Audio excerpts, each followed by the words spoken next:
Assalamualaikum warahmatullahi wabarakatuh. Perkenalkan, nama saya Muhammad Azmi Muharam dari kelas B Presensi 21. Izin menjelaskan hasil revisi MPK kualitatif dengan judul Analisis Kemampuan Komunikasi Interpersonal Mahasiswa Ilmu Komunikasi dalam Konteks Akademik.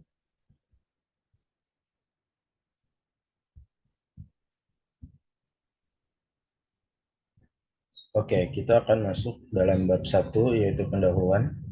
Di sini terdapat latar belakangnya. Ilmu komunikasi merupakan salah satu disiplin ilmu yang mempelajari tentang bagaimana pesan disampaikan, diterima, dan diproses oleh individu atau kelompok dalam berbagai konteks. Kemampuan komunikasi merupakan suatu kemampuan seseorang dalam menyampaikan pesan kepada orang lain baik secara langsung maupun tidak langsung. Darmayanti mengatakan bahwa kemampuan komunikasi merupakan suatu kemampuan yang paling dasar yang harus dimiliki seorang manusia. Komunikasi sebagai sarana penghubungan antar manusia. Individu yang tidak dapat berkomunikasi akan terisolasi dari lingkungannya sendiri. Hal ini menunjukkan bahwa komunikasi interpersonal menjadi penting dalam kehidupan manusia. Menurut Devito, keterampilan komunikasi interpersonal adalah interaksi verbal dan nonverbal antara dua orang atau lebih yang saling terhubung. Komunikasi antar pribadi adalah pengiriman pesan dari seseorang dan diterima oleh orang lain atau sekelompok kecil sebagai penerima pesan dengan umpan balik yang langsung. Dalam dunia akademik, kemampuan komunikasi interpersonal menjadi salah satu keterampilan yang penting untuk dimiliki oleh mahasiswa ilmu komunikasi. Kemampuan komunikasi interpersonal yang baik akan membantu mahasiswa dalam berkomunikasi dengan dosen, teman sekelas, dan pihak-pihak terkait di lingkungan kampus. Oleh karena itu, penelitian mengenai analisis kemampuan komunikasi interpersonal mahasiswa ilmu komunikasi dalam konteks akademik menjadi sangat penting untuk dilakukan guna memahami keterampilan komunikasi interpersonal mahasiswa serta mengetahui faktor-faktor yang mempengaruhi kemampuan komunikasi interpersonal mahasiswa tersebut. Dengan hasil penelitian diperoleh, diharapkan dapat memberikan informasi yang berguna dalam meningkatkan kemampuan komunikasi interpersonal mahasiswa ilmu komunikasi di lingkungan akademik. Fokus penelitian Fokus penelitian ini adalah untuk menganalisis kemampuan interpersonal mahasiswa ilmu komunikasi dalam konteks akademik.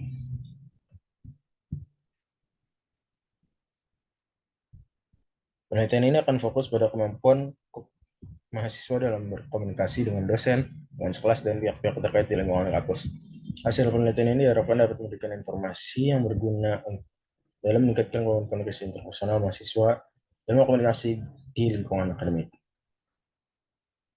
Tujuan dari penelitian ini adalah untuk mengidentifikasi dan menganalisis kemampuan komunikasi interpersonal mahasiswa ilmu komunikasi dalam konteks akademik, serta untuk mengidentifikasi faktor-faktor yang mempengaruhi kemampuan komunikasi interpersonal tersebut. Kemudian, manfaat dari penelitian ini ada dua. Yang pertama, manfaat akademik, yaitu untuk menambah pemahaman dan pengetahuan tentang kemampuan komunikasi interpersonal mahasiswa ilmu komunikasi dalam konteks akademik, sehingga dapat membantu pengembangan kurikulum dan strategi pembelajaran yang lebih efektif dan efisien di masa depan atau di masa yang akan datang. Selanjutnya, manfaat yang kedua yaitu manfaat praktis, yaitu memberikan manfaat bagi mahasiswa dan organisasi di luar kampus, terutama bagi mereka yang memerlukan kemampuan komunikasi interpersonal dalam lingkungan kerja atau dalam kehidupan bersosial. Selanjutnya kita akan masuk ke dalam bab 2 yaitu kajian teori. Bagian pertama yaitu ada konsep penelitian. Nah, menurut Jessica DeVito, komunikasi interpersonal merupakan komunikasi antara dua orang atau antara kelompok kecil. Komunikasi yang ditekankan dalam studi mengenai komunikasi interpersonal adalah komunikasi akrab atau pribadi yang berlanjut daripada sebentar dan tidak pribadi. Dengan sifat ini merupakan komunikasi antar pribadi atau mereka yang tergabung dalam hubungan dekat seperti teman, pacar, keluarga, dan rekan kerja. Komunikasi ini yang memengaruhi elemen-elemen dan mempunyai kesepakatan perjanjian untuk mencapai tujuan yang dikehendaki. Harapan dari tujuan tentunya akan merubah pola pikir dan perilaku menjadi ke arah yang lebih bermanfaat untuk kedepannya. Kesepakatan dalam komunikasi interpersonal yang dilakukan oleh dua orang atau lebih secara tatap muka untuk mencapai kesepakatan yang akan diperoleh untuk mencapai tujuan. Nah, elemen komunikasi interpersonal menurut DeVito ini uh, terbagi menjadi 7 Yang pertama itu ada source receiver. Komunikasi interpersonal setidaknya melibatkan dua orang. Setiap individu melakukan fungsi sebagai source atau sumber, yaitu tugasnya untuk menyusun dan mengirim pesan, dan juga fungsi penerima atau receiver, yaitu menerima dan memahami pesan. Istilah source receiver menekankan pada dua fungsi yang dilaksanakan oleh tiap individu dalam komunikasi interpersonal, seperti siapa, apa yang diketahui, apa yang dipercayai, apa yang dihargai, apa yang diinginkan, apa yang telah disampaikan, dan bagaimana pengambilan sikap seseorang. Itu semua mempengaruhi apa yang dikatakan, bagaimana mengatakannya, pesan apa yang diterima, dan bagaimana orang tersebut menerimanya. Demikian juga saat seseorang berbicara dengan orang lain dan pengetahuan yang orang tersebut pikir lawan bicaranya miliki akan mempengaruhi pesan interpersonal itu. Setiap orang itu unik, komunikasi setiap orang itu unik. Kemampuan untuk berkomunikasi dengan efektif adalah yang dimaksud dengan kompetensi interpersonal. Kompetensi ini meliputi pengetahuan mengenai konteks tertentu dan dengan pendengar tertentu mengenai topik yang mana yang cocok dan yang mana yang tidak. Pengetahuan mengenai data perilaku nonverbal, sebagai contoh kesopanan untuk menyentuh, volume suara, dan kedekatan fisik adalah bagian dari kompetensi. Kompetensi komunikasi dipelajari dengan cara observasi, instruksi terang-terangan, dan trial and error. Kemudian yang kedua ada encoding, decoding. Encoding mengarah kepada sebuah aksi untuk membuat pesan. Contohnya berbicara atau menulis, sementara decoding merupakan kebalikannya dan mengarah kepada aksi untuk mengartikan pesan, sebagai contoh mendengar atau membaca. Dengan mengirimkan ide melalui gelombang suara dalam kasus berbicara atau gelombang cahaya dalam kasus penulisan. Ide-ide ide-ide ini diubah menjadi kode. Oleh karena itu disebut encoding. Dengan menerjemahkan gelombang suara atau cahaya menjadi ide, seseorang mengeluarkannya dari kode-kode, maka dari itu disebut decoding.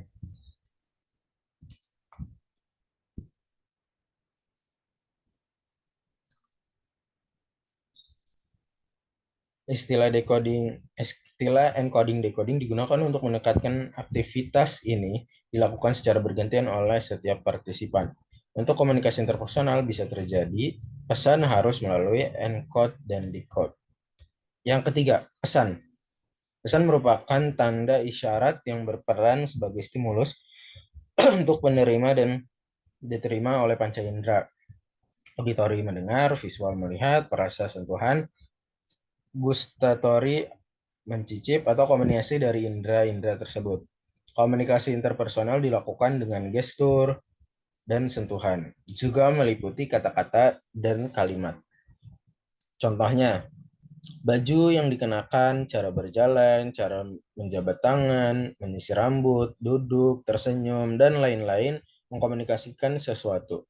Pesan bisa dibuat secara sengaja atau tidak disengaja. Pesan yang dikeluarkan bisa jadi merupakan hasil dari strategi yang dipikirkan secara hati-hati dan matang. Bisa juga dengan tidak sengaja dikeluarkan dari mulut komunikator atau gestur kegugupan. Pesan yang menyampaikan mengenai pesan lain disebut dengan meta message. Banyak terjadi dalam keseharian berkomunikasi. Dua jenis meta message yang penting adalah feedback dan feed forward. Feedback memberitahukan kepada komunikator efek apa yang dia miliki kepada pendengar. Dalam proses komunikasi interpersonal, partisipan bertukar feedback. Pesan dikirim kepada komunikator terkait reaksi mengenai apa yang telah dibicarakan. Dalam dasar feedback, komunikator dapat menyesuaikan, mengubah, memperkuat, menekankan, atau mengubah konten dan bentuk dari pesan. Feedback bisa berasal dari orang lain atau diri sendiri. Saat seseorang bicara, orang tersebut mendengarkan pesannya sendiri, maka itu disebut dari diri sendiri.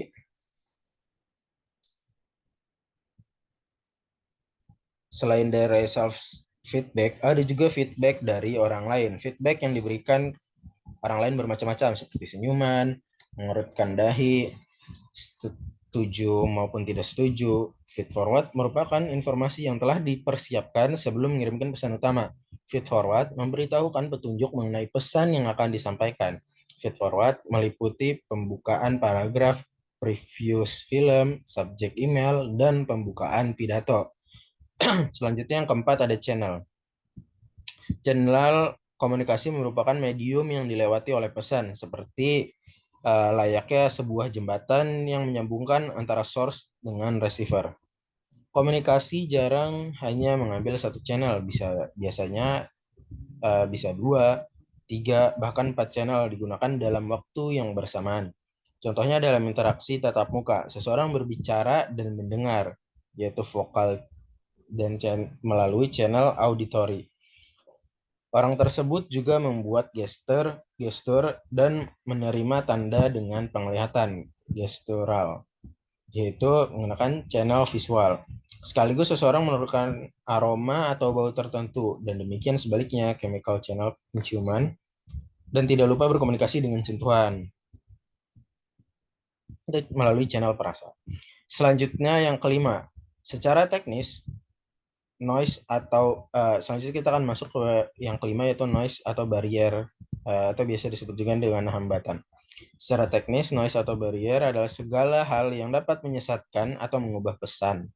Segala sesuatu yang menghalangi penerima untuk menerima pesan. Dalam situasi ekstrim, noise atau barrier bisa mencegah sebuah pesan untuk sampai kepada si penerima. Dalam situasi ekstrem lainnya, tanpa gangguan hambatan, pesan dari sumber yang sampai kepada penerima bisa hampir sama, tetapi seringnya gangguan hambatan mengubah sedikit porsi pesan yang dikirim dari sumber saat pesan tersebut menuju penerima. Oke, selanjutnya kita masuk kepada 4 jenis hambatan komunikasi atau barrier. Yang pertama ada hambatan fisik, 2 fisiologis, 3 psikologi, yang keempat semantik. Yang pertama ada physical barriers atau noise. Hambatan fisik adalah suatu gangguan yang terjadi di luar dari komunikan dan komunikator, yang mana menghalangi penyampaian fisik dari tanda atau pesan. Contohnya antara lain adalah kebisingan, tulisan tangan yang tidak terbaca, penggunaan font yang terlalu kecil atau sulit dibaca, juga salah eja, atau tiba-tiba muncul iklan pop-up kalau misalnya kita buka website tertentu gitu. Nah, itu bisa menjadi hambatan fisik. Selanjutnya, hambatan fisiologis adalah hambatan yang diciptakan oleh pengirim atau penerima akibat keterbatasan yang dimiliki, misalnya rabun penglihatan, masalah pendengaran, masalah artikulasi, dan kehilangan ingatan atau pelupa. Selanjutnya, yang ketiga ada hambatan psikologi, merupakan gangguan mental pada komunikan atau komunikator yang mencakup prasangka mengenai sebuah gagasan, lamunan, bias, dan penilaian negatif, pemikiran yang sempit atau close-minded, dan emosi yang ekstrim. Selanjutnya, yang keempat dari hambatan atau yang terakhir ini adalah semantic barrier. Nah, hambatan semantik merupakan gangguan yang terjadi saat komunikan dan komunikator memiliki sistem pemaknaan yang berbeda, mencakup perbedaan bahasa atau dialek, penggunaan jargon atau istilah yang sulit, dan istilah yang terlalu abstrak dan ambigu yang dapat disalahartikan dengan mudah. Oke, selanjutnya kita lanjut lagi ke yang keenam. Komunikasi selalu mengambil tempat perihal konteks atau lingkungan yang mempengaruhi bentuk dan konten dari pesan. Dalam waktu seperti ini, konteks tidak jelas atau mengganggu, konteks sangat alami hingga dapat terabaikan, seperti dengan musik.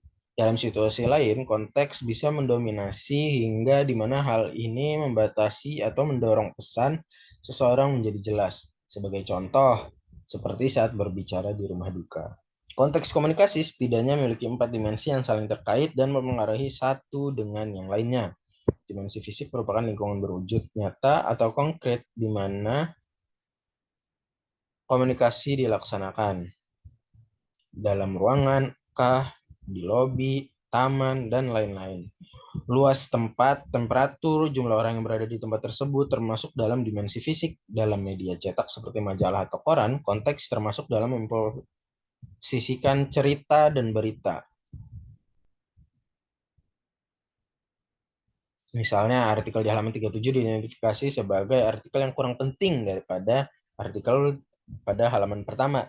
Dimensi sementara tidak hanya berkaitan dengan waktu, sebuah hari, dan momen dalam sejarah, tetapi juga dengan di mana pemilihan pesan cocok dalam urutan kejadian komunikasi. Misalnya, gurauan mengenai sebuah penyakit disampaikan saat seorang tamu baru keluar dari rumah sakit akan diterima berbeda dari gurauan yang sama dilontarkan sebagai respon dari lanjutan gurauan yang mirip. Dalam channel tertentu, memungkinkan komunikasi yang dihasilkan saling bertumpuk antar partisipan.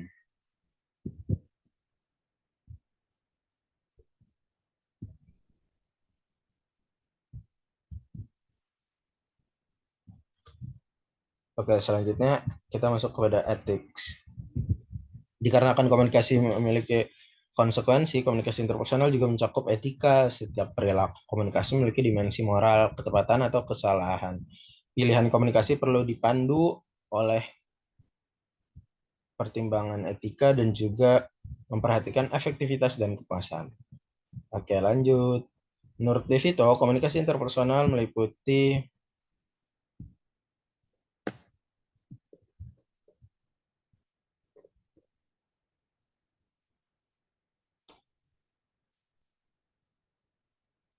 interaksi, baik secara verbal maupun nonverbal, antara dua orang atau lebih yang memiliki ketergantungan. Pesan verbal adalah pesan yang dikirim dengan kata-kata. Kata verbal mengarah pada kata-kata tidak hanya dari mulut, tetapi keduanya dari mulut dan kata-kata tertulis. Prinsip-prinsip dari pesan verbal adalah pesan sudah terkemas, pemberian makna adalah pada orang-orangnya, makna bersifat denotatif dan konotatif.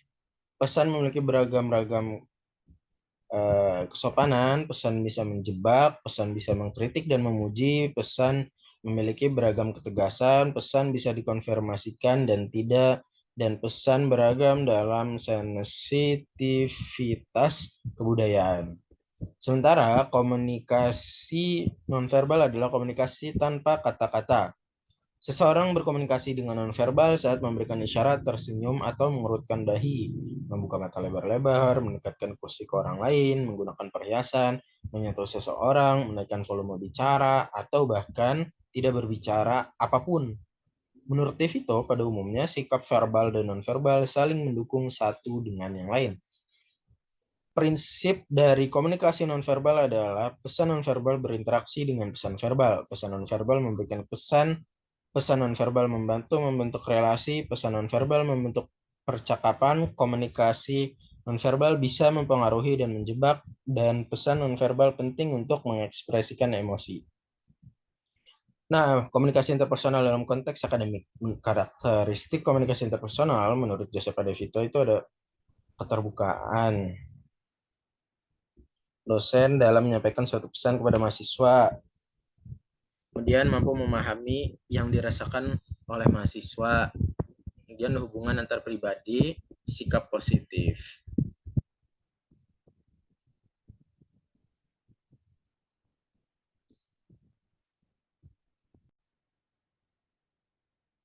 Selanjutnya, tantangan dalam komunikasi interpersonal dalam konteks akademik, yaitu dapat meliputi yang pertama, perbedaan budaya dan latar belakang pendidikan yang dapat mempengaruhi persepsi dan pemahaman pesan yang disampaikan.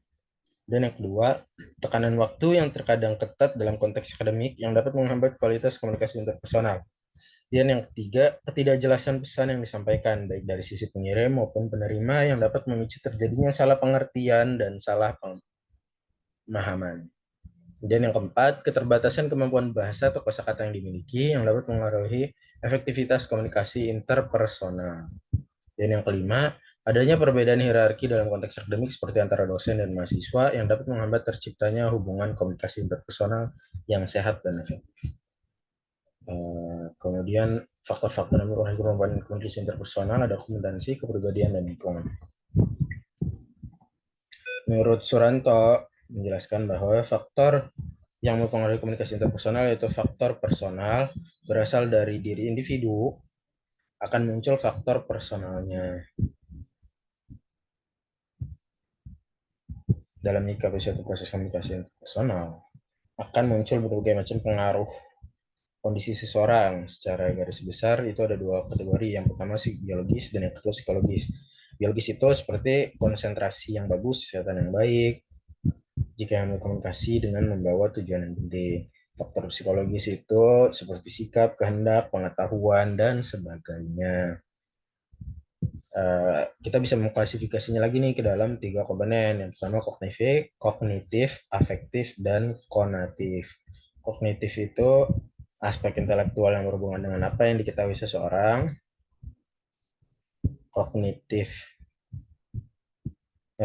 kemudian afektif itu aspek emosional seperti ragu-ragu, sikap, simpati, curiga, rasa benci, dan sebagainya. Kemudian komponen afek. Nah, kemudian lanjut lagi. Menurut Laksana, menyatakan bahwa faktor yang mempengaruhi komunikasi interpersonal itu ada 3. Yang pertama, percaya atau trust. Yang kedua, ada sikap suportif. Dan yang ketiga, ada sikap terbuka.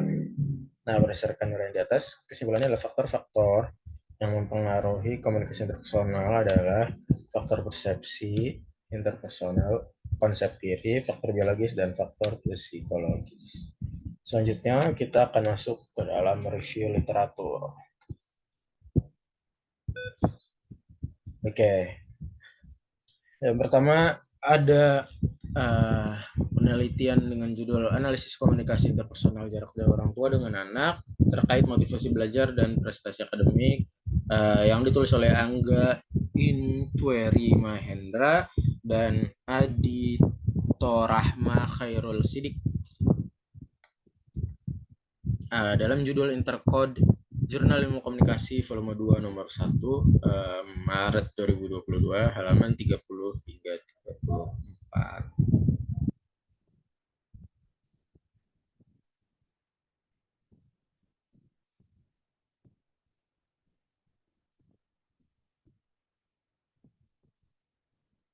Nah, komunikasi interpersonal jarak jauh orang tua dengan anak didasari oleh sebuah keterbukaan dengan melakukan sebuah pengungkapan diri. Pengungkapan diri merupakan peran yang penting dalam komunikasi interpersonal untuk keberlangsungan komunikasi. Dari pengungkapan tersebut bertujuan untuk komunikasi jarak jauh menjadi efektif, menjaga hubungan baik, dan mempererat hubungan emosional, serta menambah intens komunikasi. Penelitian ini bertujuan untuk mengetahui tentang bagaimana komunikasi interpersonal jarak jauh antara orang tua dengan anak mahasiswa Universitas Amikom Yogyakarta. Metode yang digunakan adalah metode kualitatif dengan deskriptif analisis dan dalam proses pengumpulan data yang dilakukan menggunakan teknik wawancara dan observasi. Teknik yang digunakan dalam penentuan subjek penelitian adalah teknik purposive sampling. Hasil penelitiannya adalah komunikasi interpersonal jarak jauh orang tua dengan anak dapat terjadi dua kemungkinan, yaitu terbuka dan tertutup. Komunikasi dapat dikatakan terbuka setelah memenuhi 3 hal dalam pengungkapan diri, yaitu diri terkait kesamaan, terkait informasi, dan terkait perasaan. Keterbukaan komunikasi yang dilakukan membuat terbangunnya sebuah kedekatan emosional dan hubungan yang terjalin menjadi terlihat sehat. Hal ini terjadi karena orang tua dan anak mengerti satu sama lain dan bisa menyelesaikan sebuah permasalahan komunikasi jarak jauh baik. Namun terdapat beberapa kendala yang mengakibatkan komunikasi terhambat bahkan menjadi komunikasi tertutup.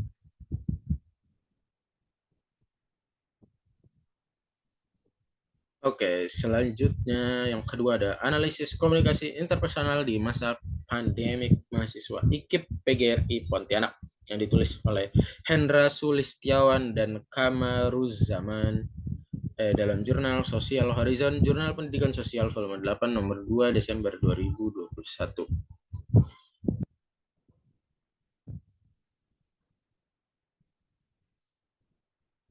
Sejak pandemi melanda negeri yang diakibatkan oleh wabah COVID-19, hubungan antar manusia seakan berubah 180 derajat. Komunikasi yang terjadi menjadi tidak biasa.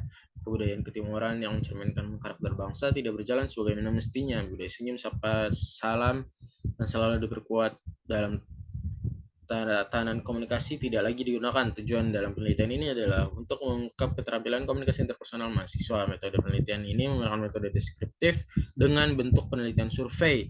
Melalui penelitian diharapkan dapat diketahui secara jelas mengenai keterampilan komunikasi interpersonal mahasiswa berdasarkan analisis data. Dalam penelitian ini dapat disimpulkan bahwa komunikasi interpersonal mahasiswa di masa pandemik mahasiswa IKIP PGRI termasuk PGRI Pontianak termasuk kategori tinggi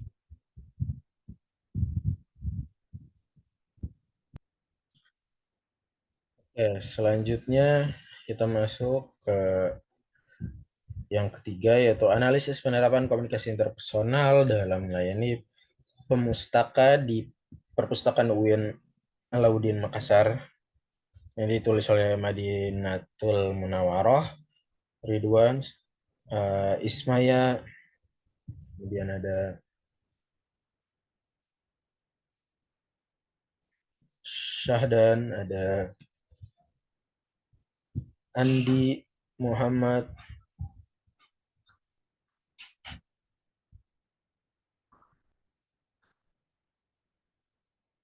Aminullah, ada Nurul Ali, ada Musdalifah.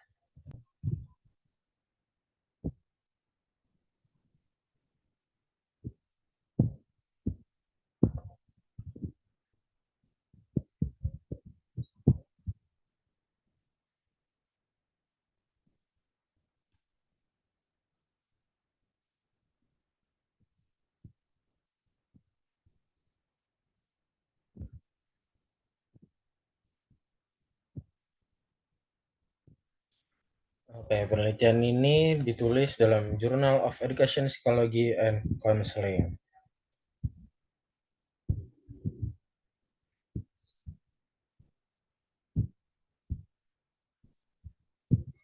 Adapun tujuan dari penelitian ini ialah untuk mengetahui bagaimana penerapan komunikasi interpersonal di Perpustakaan Universitas Islam Negeri Alauddin Makassar, dan diharapkan agar bermanfaat baik bagi peneliti maupun pihak lain untuk menambah pengetahuan tambahan terhadap penerapan komunikasi interpersonal pustakawan pada pelayanan di Perpustakaan Universitas Islam Negeri Alauddin Makassar. Adapun hasil dari penelitian ini adalah pustakawan menerapkan komunikasi interpersonal dalam melayani pengunjung di Perpustakaan Universitas Islam Negeri Alauddin Makassar, maka dapat disimpulkan sebagai berikut. Yang pertama, ada keterbukaan, openness, empati, dukungan, rasa positif, kesamaan dalam Perpustakaan Universitas Negeri UIN Alauddin Makassar menerapkan 5 hal tersebut dalam memberikan pelayanan kepada pemustaka, dan dari keseluruhan hasil dapat disimpulkan bahwa Perpustakaan UIN Alauddin Makassar sudah menerapkan semaksimal mungkin komunikasi interpersonal agar dapat memberikan pelayanan yang baik dan maksimal kepada para pemustakanya. Oke, selanjutnya yang keempat dengan judul Analisis Komunikasi Interpersonal dalam Pembentukan Konsep Diri Penyintas COVID-19, yang ditulis oleh Lala Amalia dan Ida Hari Aini dalam jurnal Iktida Journal of Dakwah and Communication. Metode penelitian, kita ikut lagi. Komunikasi interpersonal menjadi salah satu pembentukan konsep diri seseorang. Bagaimana suatu komunikasi yang terjadi dan terjalin dapat memberikan pengaruh yang positif maupun negatif dalam diri seseorang. Penelitian ini bertujuan untuk mengetahui bagaimana komunikasi interpersonal dapat membentuk konsep diri dari seorang penyintas COVID-19 di kota Cirebon. Dalam penelitian ini, penulis menggunakan teori komunikasi interpersonal menurut De Vito yang dibagi menjadi 5, yaitu keterbukaan, empati, sikap pendukung, sikap positif, kesetaraan. Dan teori konsep diri menurut Calhoun dan Akokela yang terbagi menjadi 2, yaitu konsep diri negatif dan konsep diri positif. Metode penelitian yang digunakan dalam penelitian ini menggunakan penelitian deskriptif kualitatif dengan teknik pengumpulan data menggunakan observasi, wawancara dengan memberikan pertanyaan-pertanyaan mendalam, dan dokumentasi. Adapun hasil dalam penelitian ini adalah penulis menemukan bahwa pengaruh dari orang-orang sekitar seperti keluarga, teman, maupun tetangga dalam bentuk verbal maupun non-verbal sangat memberikan dampak sekali bagi pembentukan konsep diri seseorang, seperti halnya dukungan, perhatian, semangat, bantuan-bantuan yang diberikan oleh orang-orang terdekat. Dampaknya akan sangat besar bagi pembentukan konsep diri dari seorang penyintas COVID-19. Oke, selanjutnya yang kelima. Analisis komunikasi interpersonal tenaga upahan bagian fasilitasi penganggaran dan pengawasan di kantor DPRD Kota Madiun, yang ditulis oleh Hasmel Ahya Yuliani, dan Rahma Putri dalam jurnal A Proceeding of Management volume 9 nomor 4 tahun bulan Agustus tahun 2020.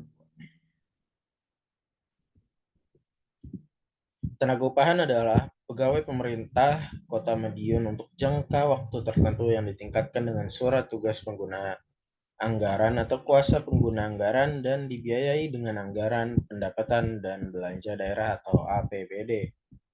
Tenaga upahan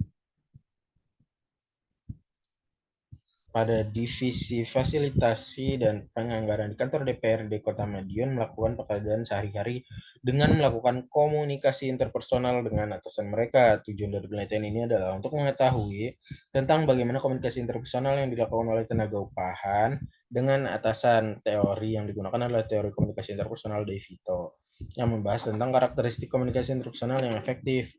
Peneliti menggunakan metode kualitatif dengan paradigma interpret teknik pengumpulan data pada penelitian ini adalah dengan wawancara dan observasi. Penulis menemukan bahwa tujuan komunikasi interpersonal antara tenaga upahan dan pimpinan terjadi karena untuk membahas pekerjaan sehari-hari. Hambatan komunikasi interpersonalnya adalah hambatan physical noise, di mana hambatan tersebut berasal dari luar komunikator dan komunikan. Penulis juga menemukan bahwa komunikasi interpersonal yang dilakukan dengan antara tenaga upahan dan atasan dalam menyelesaikan pekerjaan menggunakan 3 aspek dari efektivitas komunikasi, yaitu keterbukaan, sikap positif, dan sikap mendukung. Oke, selanjutnya kita lanjut lagi ke yang keenam dengan judul Analisis Komunikasi Interpersonal Antar Mahasiswa Presiden University yang ditulis oleh Muhammad Arbi Badawi dan Dedi Rianto Rahadi dalam jurnal Communicology, jurnal ilmu komunikasi.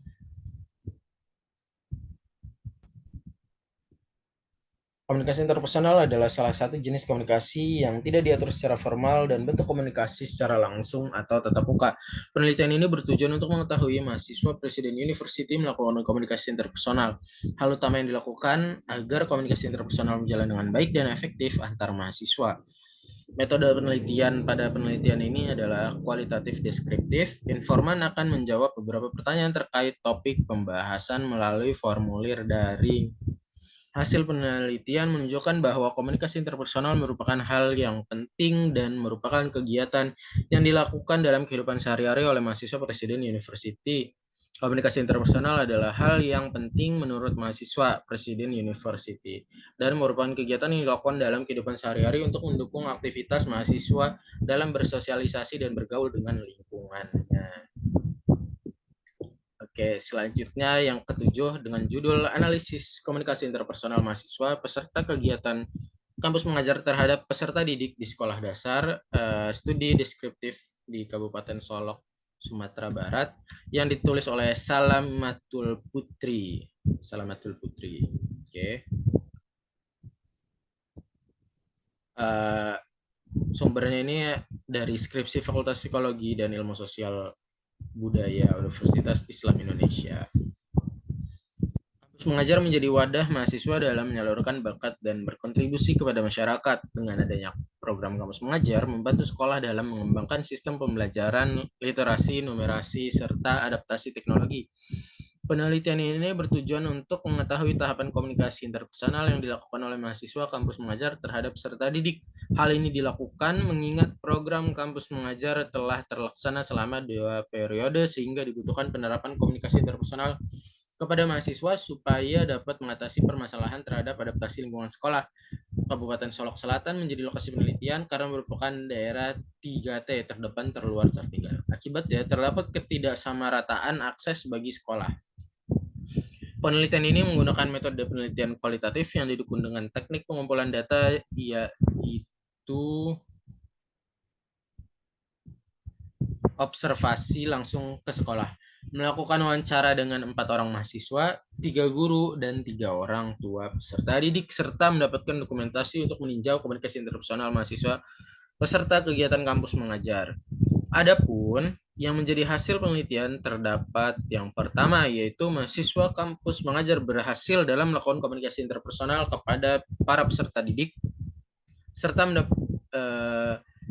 anggota tim dan guru. Dalam memaksimalkan hal tersebut, mahasiswa kampus mengajar melakukan beberapa tahapan komunikasi interpersonal, yaitu kontak, perkenalan, pertemanan, dan tantangan. Yang kedua, mahasiswa kampus mengajar memiliki strategi berbeda ketika melakukan komunikasi interpersonal kepada peserta didik, anggota tim, dan guru. Ketiga, mahasiswa kampus mengajar memiliki beberapa hambatan, diantaranya saat berhadapan dengan peserta didik yang kehilangan fokus dalam menerima materi pembelajaran dan permasalahan yang ditimbulkan oleh salah satu anggota tim kepada guru. Oke, selanjutnya yang ke-8 dengan judul Analisis Komunikasi Interpersonal pada Keluarga Pasca Perceraian Orang Tua dalam Upaya Pembentukan Karakter Anak, yang diteliti oleh Selviana Isminazila, Helen Okatania, Iskandari, Yuda Kusumaningrum, Aulia Inayatul Aini, dalam Jurnal Pendidikan Karakter Desember 2022.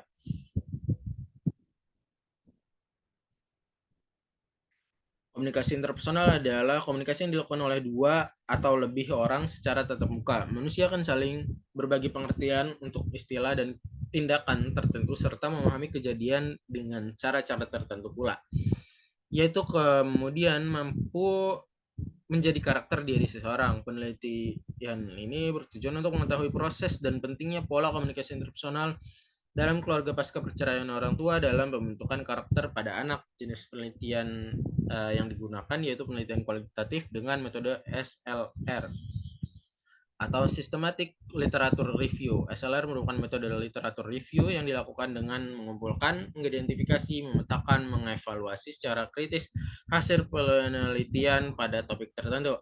Hasil penelitian ini mengungkapkan bahwa pola komunikasi antara orang tua single parent kepada anak sangatlah penting bagi pembentukan karakter anak. Hubungan pola komunikasi interpersonal dengan pembentukan karakter, yakni pola komunikasi yang intens, akan memudahkan orang tua dalam membina perilaku pada anak. Penanaman dan penumbuhan karakter paling efektif melalui proses komunikasi dan teladan dari orang tua kepada anaknya. Komunikasi yang terjalin antara anak dan orang tuanya yang bercerai dapat memiliki kendala terutama pada perihal intensitas dan kualitas komunikasi itu sendiri, sehingga menciptakan rasa kesendirian pada anak. Selanjutnya yang ke-9 dalam jurnal dengan judul Analisis Komunikasi Interpersonal dalam Pembentukan Akhlakul Karimah, yang ditulis oleh Agus Baihaqi dan Dwi Kusnia Mubarakah dalam jurnal Jurnal Komunikasi dan Penyiaran Islam. Komunikatif, Jurnal Komunikasi dan Penyiaran Islam. Penelitian ini bertujuan untuk mengetahui komunikasi interpersonal pengurus dengan santri dalam proses pembimbingan akhlakul karimah, komunikasi interpersonal yang efektif antara pengurus dengan santri, dan faktor-faktor penghambat komunikasi interpersonal pengurus dengan santri di Pondok Pesantren Sunan Ampel Bangorejo. Penelitian ini menggunakan pendekatan naturalistik, yaitu bertujuan untuk mencari dan menemukan pengertian atau pemahaman tentang fenomena dalam satu latar yang berkonteks khusus. Strategi pengumpulan data melalui observasi, wawancara, dan dokumentasi, serta validitas data meliputi uji validitas dengan triangulasi sumber dan teori. Adapun hasil penelitian yang dilakukan di Pondok Pesantren Sunan Ampel Bangorejo dalam proses pembimbingan pembentukan akhlakul karimah menggunakan pendekatan komunikasi interpersonal dan indikasi komunikasi interpersonal yang berhasil yang dimiliki pengurus khususnya dapat mendorong persetujuan, kegembiraan, perubahan mentalitas, koneksi yang baik, dan mengarah pada aktivitas. Selanjutnya, variabel penekan komunikasi interpersonal termasuk kondisi mental komunikan, pesan satu arah, dan pengenalan pesan verbalistik, dan lain-lain.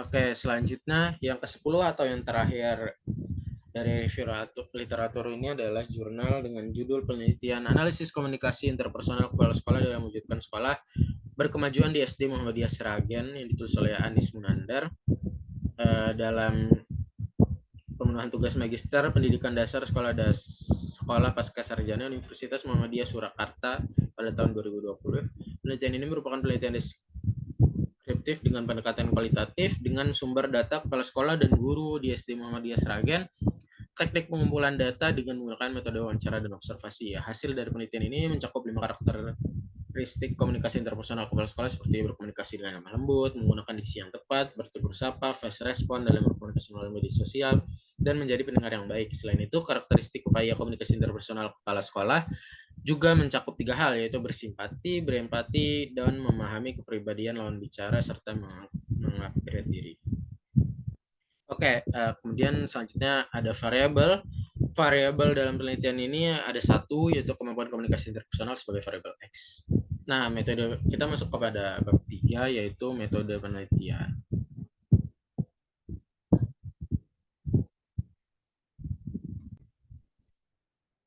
Yang pertama ada paradigma penelitian. Menurut Creswell, penelitian kualitatif termasuk dalam paradigma post-positivistik yang memiliki asumsi dasar bahwa pengetahuan bersifat konjektural dan tidak berlandaskan pada apapun. Aspek terpenting dalam penelitian adalah sikap objektif, di mana pengetahuan dibentuk berdasarkan fakta yang ditemukan melalui penelitian. Yang kedua ada pendekatan penelitian. Penelitian ini menggunakan metode kualitatif untuk memahami gejala-gejala yang sulit dikuantifikasi. Menurut John W. Creswell, penelitian kualitatif adalah salah satu jenis metode untuk menjelaskan, mengeksplorasi, dan memahami makna dari masalah sosial atau kemanusiaan yang dianggap penting oleh sekelompok orang. Proses penelitian kualitatif melibatkan pengajuan pertanyaan, pengumpulan data dari partisipan, analisis data secara induktif, dan interpretasi makna dari data. Meskipun dalam prosesnya sama dengan metode kuantitatif, metode kualitatif mengandalkan data berupa teks dan gambar, memiliki prosedur analisis yang unik, dan menggunakan strategi penelitian yang berbeda-beda. Penelitian kualitatif juga memerlukan penggunaan protokol khusus untuk merekam data, menganalisis informasi melalui berbagai langkah analisis, dan mengungkapkan pendekatan untuk mendokumentasikan akurasi atau validitas data yang dikumpulkan. Oke, selanjutnya yang ketiga ada metode penelitian. Metode penelitian ini menggunakan metode penelitian kualitatif. Menurut Creswell, metode penelitian kualitatif mengacu pada metode yang digunakan untuk menggali memahami makna dari sekelompok individu atau orang terkait dengan masalah sosial atau kemanusiaan. Proses penelitian kualitatif mencakup beberapa tahap seperti menentukan pertanyaan penelitian dan prosedur pengumpulan data khusus dari partisipan, menganalisis data secara induktif dari tema khusus ke tema umum, dan menafsirkan makna dari data. Selanjutnya jenis penelitian. Dalam penelitian ini menggunakan metode penelitian deskriptif. Menurut Creswell, metode deskriptif merupakan cara untuk mengumpulkan informasi mengenai kondisi yang sedang terjadi saat ini. Tujuan dari penggunaan metode deskriptif adalah untuk memperoleh penjelasan yang rinci dan sistematis mengenai objek penelitian. Creswell mengatakan bahwa dengan menggunakan metode deskriptif akan memudahkan peneliti untuk memperoleh gambaran yang jelas tentang objek yang sedang diteliti. Kemudian yang kelima ada unit analisis. Unit analisis dapat berupa individu, kelompok, organisasi, atau daerah yang dipilih sebagai fokus dalam penelitian. Pemilihan unit analisis yang tepat sangat penting untuk menentukan akurasi dan generalisabilitas hasil penelitian. Selanjutnya dalam bab 3 poin ke-6 ada teknik penarikan informan. Metode purposive sampling digunakan dalam penelitian ini untuk menentukan informan yang relevan dengan masalah penelitian, bukan dengan cara acak. Menurut Sekarang, teknik ini melibatkan pemilihan sampel yang terbatas pada orang-orang tertentu yang memiliki informasi yang diinginkan dan memenuhi kriteria tertentu yang ditetapkan oleh peneliti. Kemudian yang ketujuh ada kayak informan. Dalam penelitian ini kayak informan yang dipilih adalah dosen pengajar di Prodi Ilmu Komunikasi dan mahasiswa Ilmu Komunikasi UNJ angkatan 2020 untuk meningkatkan kredibilitas data. Kemudian yang ke-8, metode pengumpulan data. Nah, dalam penelitian kualitatif, langkah pengumpulan data meliputi batas sampel, dana rekrutmen, pengumpulan informasi melalui observasi, wawancara, dokumen, dan visual, serta penerapan protokol perekaman informasi. Tujuan penelitian kualitatif adalah memilih secara sengaja individu, dokumen, atau materi visual untuk memahami masalah dan pertanyaan penelitian. Peneliti dapat menggunakan teknik pengumpulan data yang sesuai dengan situasi di lokasi penelitian seperti pengamatan, wawancara, dokumentasi, dan bahan audiovisual kualitatif. Nah, teknik pengumpulan data dalam penelitian ini melibatkan 4 tipe. Yang pertama, observasi kualitatif. Yang kedua, ada wawancara atau interview. Yang ketiga, ada dokumentasi. Dan yang keempat, ada materi audiovisual dan digital kualitatif. Dan yang kesembilan ada metode analisis data. Nah, analisis data bertujuan untuk memahami informasi yang terkandung dalam data teks maupun gambar dengan cara pengelompokan dan menguraikan data serta menyusun kembali data tersebut. Proses analisis dimulai dengan memeriksa keseluruhan data yang telah dikumpulkan dari sumber seperti wawancara, observasi, dan dokumentasi. Analisis data dilakukan dengan langkah-langkah spesifik hingga umum dengan menggunakan level analisis yang berbeda. Data analisis studi kualitatif dimulai dari beberapa poin umum. Yang pertama, saat melakukan wawancara, peneliti mengumpulkan data analisis semua data dari berbagai sumber. Pengumpulan data dilakukan melalui pencarian melalui observasi serta dokumen terkait dengan penelitian ini. Selanjutnya yang kedua, dalam penelitian ini data yang diperoleh lapangan berjumlah banyak akan dicatat dan analisis secara teliti. Kemudian yang ketiga, setelah dilakukan reduksi data, langkah berikutnya adalah melakukan analisis yang lebih detail melalui proses hand coding. Dan yang keempat, dalam langkah ini peneliti menggunakan proses coding untuk mengidentifikasi setting, kategori orang, dan tema yang akan dianalisis. Selanjutnya yang kelima, penyajian data. Kemudian yang terakhir, yaitu menginterpretasi dan memberikan makna pada data. Dalam penelitian ini, metode analisis yang digunakan adalah metode analisis isi. Metodenya memungkinkan peneliti untuk menganalisis sejumlah besar informasi tekstual dan secara sistematis ikatan yang tepat seperti keberadaan kata, konsep, karakter, tema, atau kalimat tertentu. Selanjutnya kita masuk pada metode pengukuran data. Yang pertama ada keabsahan data penelitian. Validitas kualitatif berarti bahwa peneliti memeriksa keakuratan temuan dengan menggunakan prosedur. Sedangkan reliabilitas kualitatif menunjukkan bahwa pendekatan peneliti konsisten di berbagai penelitian dan di antara berbagai proyek. Selanjutnya, realibita coding. Dalam penelitian kualitatif, pengkodean mengacu pada penggunaan kata atau frasa singkat sebagai simbol atau mempresentasikan pesan atau esensi dari suatu data, baik itu berbasis bahasa atau visual.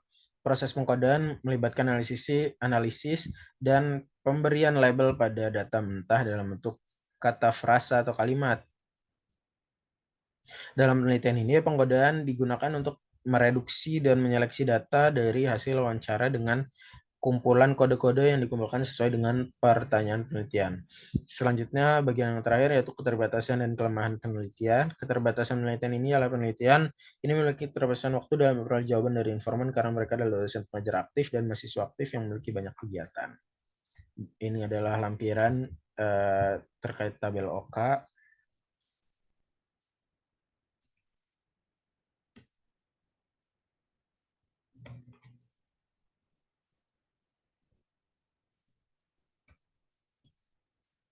Tabel operasional.